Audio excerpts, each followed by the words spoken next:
तो आज मैं आपको हड़प्पा के इतिहास के बारे में बताता हूं। तो वीडियो को पूरा देखिए और चैनल को सब्सक्राइब कर लें। कहानी की शुरुआत किसी आर्कियोलॉजिस्ट से नहीं बल्कि एक भगोड़े से होती है। साल 1826 भारत का पंजाब इलाका जो आज पाकिस्तान में है, एक अंग्रेज सिपाही James Lewis British East India Company की सेना से भाग खड़ा हुआ था। उसे अपनी पहचान छुपानी थी, इसलिए उसने अपना नाम बदलकर चार्ल्स मैसन रख लिया। वह एक बंजारे की तरह घूम रहा था। तभी उसे एक अजीब जगह दिखाई दी। एक वीरान मैदान में ईंटों के बड़े बड़े टीले थे। वहाँ के स्थानीय लोग उन टीलों को भूतों का घर कहते थे। चार्ल्स मैसन ने अपनी डायरी में लिखा कि यहाँ एक विशाल प्राचीन शहर के खंडर हैं। यह जगह सिकंदर महान के समय की लग रही है। मैसन को अंदाजा नहीं था कि वह जिस चीज को देख रहा है वह सिकंदर से भी 2000 साल पुरानी है। वह हड़प्पा के खंडर देख रहा था, लेकिन उस वक्त किसी ने उसकी बात पर ध्यान नहीं दिया। 30 साल बाद 1856 में एक भयानक गलती हुई जिसने इतिहास को लगभग मिटा ही दिया था। अंग्रेज कराची से लाहौर तक रेलवे लाइन बिछा रहे थे।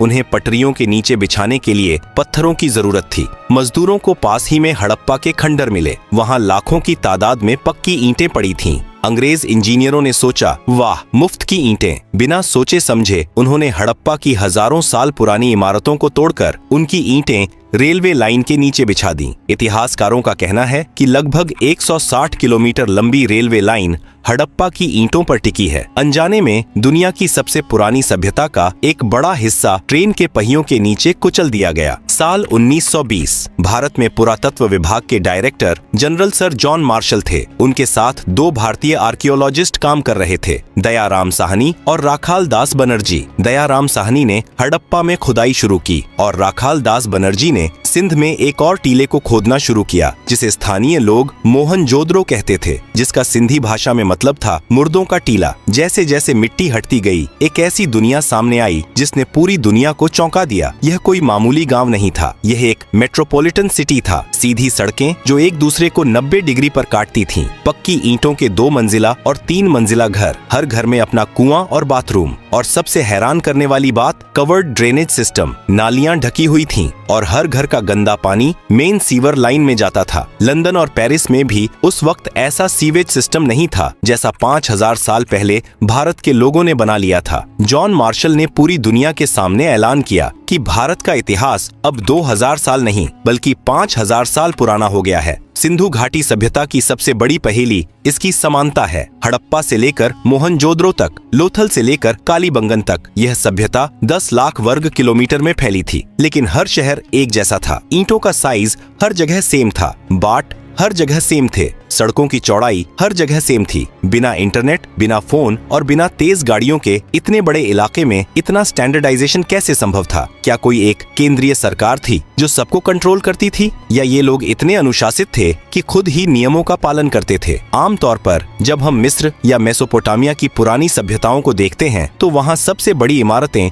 मंदिर या राजाओं के महल होती हैं, लेकिन सिंधु घाटी में ऐसा कुछ नहीं मिला। कोई बहुत बड़ा मंदिर नहीं, कोई बहुत बड़ा महल नहीं, कोई विशाल मूर्ति नहीं। वहाँ जो सबसे बड़ी इमारत मिली वो थी द ग्रेट बाथ, एक विशाल स्विमिंग पूल। इससे पता चलता है कि ये लोग धर्म या राजा को नहीं बल्कि सफाई और आम जनता को ज्यादा महत्व देते थे। यह शायद दुनिया की पहली डेमोक्रेटिक या समतावादी समाज था जहां अमीर और गरीब में ज्यादा फर्क नहीं था। लेकिन हर महान कहानी में एक अंधेरा कोना भी होता है। खुदाई के दौरान मोहनजोदड़ो में आर्कियोलॉजिस्ट्स को कुछ ऐसा मिला जिसने उनके रोंगटे खड़े कर दिए। सड़कों पर और सीढ़ियों पर बिखरे हुए कंकाल। ऐसा लग रहा था जैसे कोई अचानक मौत आई और लोग जहां थे वहीं मर गए। किसी ने भागने की कोशिश नहीं की, किसी को दफनाने का मौका नहीं मिला। इन कंकालों को देखकर एक सवाल खड़ा हुआ, क्या हुआ था उस दिन? क्या कोई बाढ़ आई थी, या कोई महामारी, या फिर जैसा कि कुछ विवादित थ्योरीज कहती हैं, क्या वहाँ कोई महायुद्ध हुआ था जिसे हम महाभारत कहते हैं, या कोई परमाणु विस्फोट? इस सभ्यता की लिपि आज तक पढ़ी नहीं जा सकी है। वो पत्थर जिन पर अजीबोगरीब जानवर और चिन्ह बने हैं वो खामोश हैं। इतिहासकारों के लिए दुनिया का सबसे बड़ा सरदर्द क्या है? मिस्र के पिरामिडों के अंदर लिखी इबारतों को हम पढ़ सकते हैं, मेसोपोटामिया की मिट्टी की तख्तियों को हम पढ़ सकते हैं, लेकिन सिंधु घाटी की लिपि आज भी एक गूंगी पहेली बनी हुई है। खुदाई में हमें हजारों की तादाद में छोटी छोटी मोहरें मिली हैं। ये सेल खड़ी पत्थर की बनी है। इन पर अजीबोगरीब चिन्ह बने हैं, मछली, जार, तीर और आदमी। कुल मिलाकर 400 से ज्यादा चिन्ह मिले हैं। समस्या क्या है? समस्या यह है कि हमें आज तक कोई रोजेटा स्टोन नहीं मिला। सिंधु घाटी के लोगों ने अपनी भाषा का कोई अनुवाद नहीं छोड़ा। कुछ विद्वान कहते हैं कि यह द्रविड़ भाषा की पूर्वज है, कुछ कहते हैं यह संस्कृत से जुड़ी है, और कुछ पश्चिमी विद्वान तो यहाँ तक कहते हैं कि यह कोई भाषा है ही नहीं, ये सिर्फ सिंबल्स या लोगो हैं, जैसे आज ट्रैफिक साइन या कंपनी के लोगो होते हैं। हम नहीं जानते कि वे क्या लिख रहे थे, क्या वो भगवान के मंत्र थे या सिर्फ सामान की रसीद। सिंधु घाटी की मुहरों पर सबसे ज्यादा जिस जानवर की तस्वीर मिली है वह शेर या हाथी नहीं है, वह है एक सींग वाला जानवर। हजारों मुहरों पर एक ऐसा जानवर बना है जिसका शरीर बैल जैसा है, लेकिन सिर पर सिर्फ एक लंबा सींग है। उसके सामने एक अजीब सा स्टैंड रखा होता है। सवाल, क्या 5000 साल पहले भारत में यूनिकॉर्न होते थे? जीव विज्ञान कहता है नहीं। तो फिर ये क्या था? शायद यह एक बैल का साइड प्रोफाइल है जहां दूसरा सींग पहले सींग के पीछे छुप गया है, या शायद यह उनका कोई धार्मिक प्रतीक था जैसे आज हम नंदी या गरुड़ को मानते हैं, या शायद यह उस जमाने के सबसे ताकतवर व्यापारी या शासक वर्ग का बैज था। जो भी इस मुहर को दिखाता था उसे वीआईपी ट्रीटमेंट मिलता था। अब चलते हैं गुजरात के लोथल शहर में। 1954 में जब यहाँ खुदाई हुई तो एक विशाल ईंटों का तालाब मिला। पहले लगा यह कोई जलाशय है, लेकिन जब इसकी इंजीनियरिंग को समझा गया तो सबके होश उड़ गए। यह दुनिया का सबसे पुराना डॉकयार्ड था। सिंधु घाटी के लोग हाइड्रोलिक इंजीनियरिंग के उस्ताद थे। उन्होंने समुद्र और साबरमती नदी के पानी को शहर तक लाने के लिए एक नहर बनाई। उन्होंने टाइडल लॉक सिस्टम बनाया था, यानी जब ज्वार आता तो जहाज अंदर आ जाते और जब पानी कम होता तो लकड़ी के दरवाजे बंद कर दिए जाते ताकि जहाज कीचड़ में न फंसे। लोथल से मोहरें मिली हैं जो फारस की खाड़ी और ओमान की हैं। मेसोपोटामिया के राजाओं ने अपने लेखों में लिखा है कि वे मेलुहा नाम के देश से सामान मंगवाते थे। इतिहासकार मानते हैं कि मेलुहा ही सिंधु घाटी सभ्यता का असली नाम था। ये लोग दुनिया के पहले इंटरनेशनल बिजनेसमैन थे जो कारेलियन मनके, हाथी दांत और मोर निर्यात करते थे। मोहनजोदड़ो की खुदाई में 10.5 सेंटीमीटर की एक छोटी सी कांसे की मूर्ति मिली जिसे दुनिया डांसिंग गर्ल कहती है। यह मूर्ति उस जमाने की मनोविज्ञान और फैशन को समझने की खिड़की है। वह लड़की नग्न है, लेकिन उसके एक हाथ में ऊपर से नीचे तक चूड़ियां भरी हुई हैं। उसका एक हाथ कमर पर है और सिर थोड़ा पीछे झुका हुआ है। उसके चेहरे पर एक गजब का आत्मविश्वास है। ब्रिटिश आर्कियोलॉजिस्ट मॉन्टिमर व्हीलर ने कहा था कि इस छोटी सी लड़की के खड़े होने के अंदाज में एक अजीब सी अकड़ है, जैसे वो पूरी दुनिया को जानती हो। इससे पता चलता है कि उस समाज में महिलाओं की स्थिति दबी कुचली नहीं थी। वे कला प्रेमी थे, फैशन जानते थे और धातुओं को पिघलाकर ढालना जानते थे। अगर आप जानना चाहते हैं कि कोई समाज कितना खुशहाल है तो वहाँ के बच्चों के खिलौने देखिए। सिंधु घाटी से हमें हथियारों के नाम पर सिर्फ तांबे के छोटे चाकू या भाले मिले हैं जो शायद शिकार या सब्जी काटने के काम आते थे। वहाँ कोई बड़ी तलवार, ढाल या कवच नहीं मिला, लेकिन वहाँ खिलौनों का भंडार मिला है। मिट्टी की बैलगाड़ियां, सिर हिलाने वाले जानवर, सीटी बजाने वाली चिड़ियां, पासे और शतरंज जैसे बोर्ड गेम्स। यह एक ऐसा समाज था जो युद्ध पर नहीं बल्कि व्यापार और परिवार पर केंद्रित था। 700 सालों तक उन्होंने बिना किसी बड़ी जंग के शांति से राज किया। यह मानव इतिहास में दुर्लभ है। लेकिन 1920 ईस्वी के आसपास कुछ बदलने लगा। जो लिपि हजारों साल से एक जैसी थी वो गायब होने लगी। बाट और माप का सिस्टम टूटने लगा। लोथल का बंदरगाह सूखने लगा और मोहनजोदड़ो की साफ सुथरी सड़कों पर अवैध निर्माण होने लगे। वह महान अनुशासन, वो केंद्रीय शक्ति जो सबको जोड़े हुए थी, वो बिखर रही थी। और फिर लोग अपने भरे पूरे घरों को छोड़कर जाने लगे। क्या हुआ था? क्या प्रकृति ने बदला लिया था या कोई बाहरी दुश्मन आ गया था? धोलावीरा शहर के गेट पर एक गिरा हुआ साइन बोर्ड मिला है जिस पर 10 बड़े अक्षर लिखे हैं। यह दुनिया का सबसे पुराना साइन बोर्ड है। शायद उस पर लिखा था स्वागत है, लेकिन अब उस शहर में स्वागत करने वाला कोई नहीं बचा था। साल 1944 British archaeologist sir Mortimer wheeler पुरातत्व विभाग के प्रमुख बने। उन्होंने मोहनजोदड़ो में मिले उन बिखरे हुए 37 कंकालों को देखा। व्हीलर ने एक सनसनीखेज थ्योरी दी। उन्होंने ऋग्वेद का हवाला दिया जहां भगवान इंद्र को पुरंदर कहा गया है, जिसका अर्थ है किलों को तोड़ने वाला। व्हीलर ने अदालत के अंदाज में कहा कि सिंधु घाटी सभ्यता की हत्या का आरोपी इंद्र है। उनकी थ्योरी थी आर्य आक्रमण। उन्होंने कहा कि मध्य एशिया से घोड़ों पर सवार होकर आर्य आए। उन्होंने इन शांतिप्रिय व्यापारियों पर हमला किया और सबका कत्लेआम कर दिया। दशकों तक स्कूलों में यही पढ़ाया गया, लेकिन सच क्या है? आधुनिक विज्ञान ने इस थ्योरी को खारिज कर दिया है। वो कंकाल एक ही समय के नहीं थे, वे अलग अलग दशकों में मरे थे। कंकालों पर हथियारों के गहरे घाव नहीं थे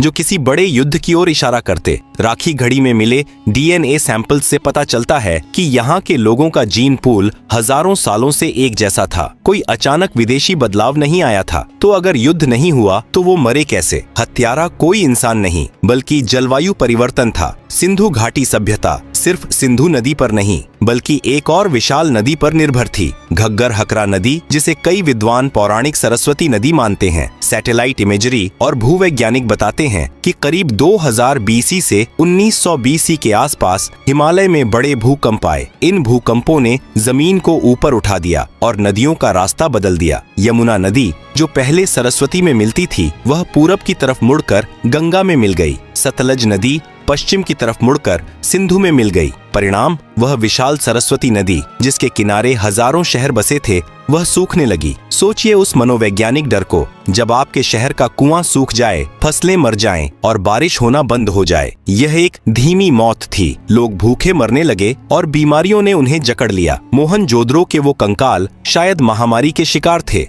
युद्ध के नहीं। अब बात करते हैं उस सबसे विवादित और रहस्यमयी थ्योरी की जो अक्सर इंटरनेट पर तैरती है। क्या मोहनजोदड़ो में 4000 साल पहले परमाणु विस्फोट हुआ था? दावा किया जाता है कि मोहनजोदड़ो में एक खास जगह है जहां रेडियो एक्टिव राख मिली है। वहां के पत्थर पिघलकर कांच बन गए हैं जो सिर्फ 1500 डिग्री सेल्सियस से ऊपर के तापमान पर होता है। महाभारत के सौप्तिक पर्व में एक ब्रह्मास्त्र का जिक्र है जिसकी चमक हजारों सूर्यों जैसी थी। लेकिन वैज्ञानिक सच यह है कि यह थ्योरी सुनने में रोमांचक है, पर विज्ञान इसे नहीं मानता। वो पिघले हुए पत्थर परमाणु बम से नहीं बल्कि मिट्टी के बर्तनों की भट्टियों के ज्यादा गर्म होने से बने थे। रेडियो एक्टिविटी का कोई ठोस सबूत किसी भी प्रतिष्ठित लैब ने कंफर्म नहीं किया है। वो राख सदियों से जमा हुई धूल और ईंटों का चूरा था। लेकिन यह सच है कि महाभारत में वर्णित द्वारका नगरी का डूबना और सिंधु घाटी का पतन एक ही कालखंड के आसपास हो सकता है। जब नदियां सूख गईं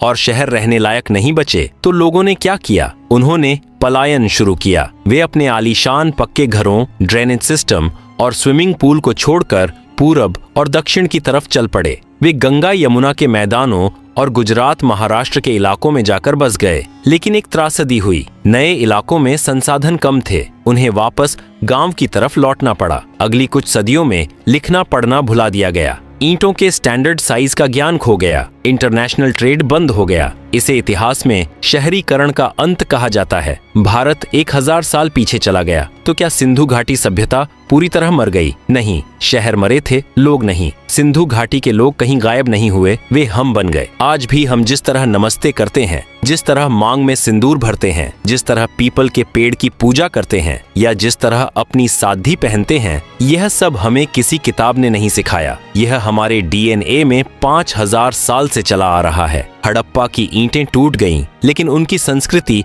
आज भी भारत की आत्मा में सांस ले रही है। लेकिन एक सवाल अभी भी बाकी है। राखी घड़ी की हालिया डीएनए रिपोर्ट ने एक ऐसा खुलासा किया है जिसने आर्य सिद्धांत और भारतीय इतिहास की किताबों को बदलने की चुनौती दे दी है। क्या हम सच में बाहर से आए थे या हम हमेशा से यहीं थे?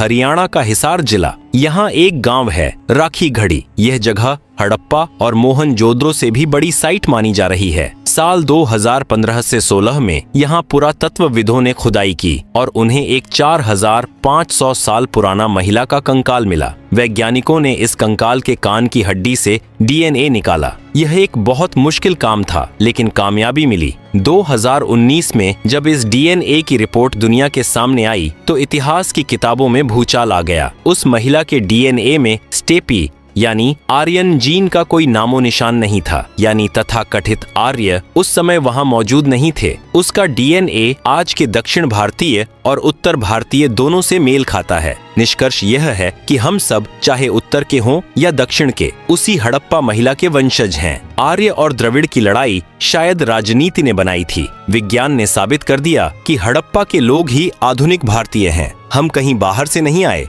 हम हमेशा से यहीं थे। अब चलते हैं उत्तर प्रदेश के बागपत जिले में सनौली गांव।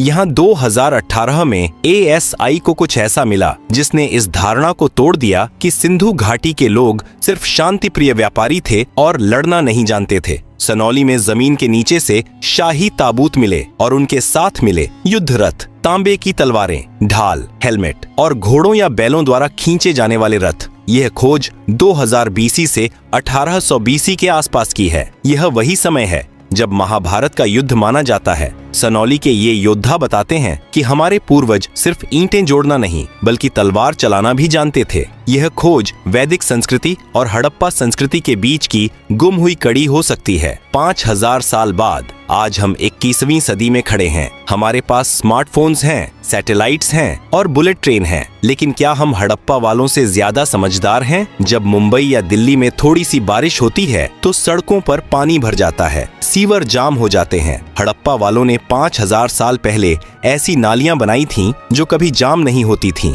उन्होंने पानी की एक एक बूंद की कीमत समझी थी। इतिहास की चेतावनी है कि सिंधु घाटी सभ्यता किसी दुश्मन की तलवार से नहीं बल्कि पर्यावरण बदलाव से खत्म हुई थी। उन्होंने नदियों के सूखने और मानसून के बदलने का सामना किया। आज हम उसी मोड़ पर खड़े हैं। ग्लेशियर्स पिघल रहे हैं, मौसम बदल रहा है। हड़प्पा के खंडर हमें चीख चीख कर कह रहे हैं कि अगर तुम प्रकृति के साथ नहीं चलोगे तो तुम्हारे बड़े बड़े शहर भी एक दिन मुर्दों का टीला बन जाएंगे। कहानी के अंत में आइए एक नजर अपने आप पर डालें। जब आप सुबह उठकर नहाते हैं, जब आप हाथ जोड़कर नमस्ते करते हैं, जब एक भारतीय महिला अपनी मांग में सिंदूर भरती है, जब हम पीपल के पेड़ या नंदी की पूजा करते हैं, यहाँ तक कि जिस शतरंज को हम खेलते हैं, यह सब हमें हड़प्पा सभ्यता ने दिया है। सभ्यताएं मरती नहीं हैं, वे बस अपना रूप बदल लेती हैं। सिंधु घाटी सभ्यता की ईंटें भले ही रेलवे लाइन के नीचे दब गई हों, लेकिन उसकी आत्मा आज भी 140 करोड़ भारतीयों के दिल में धड़क रही है। 1826 में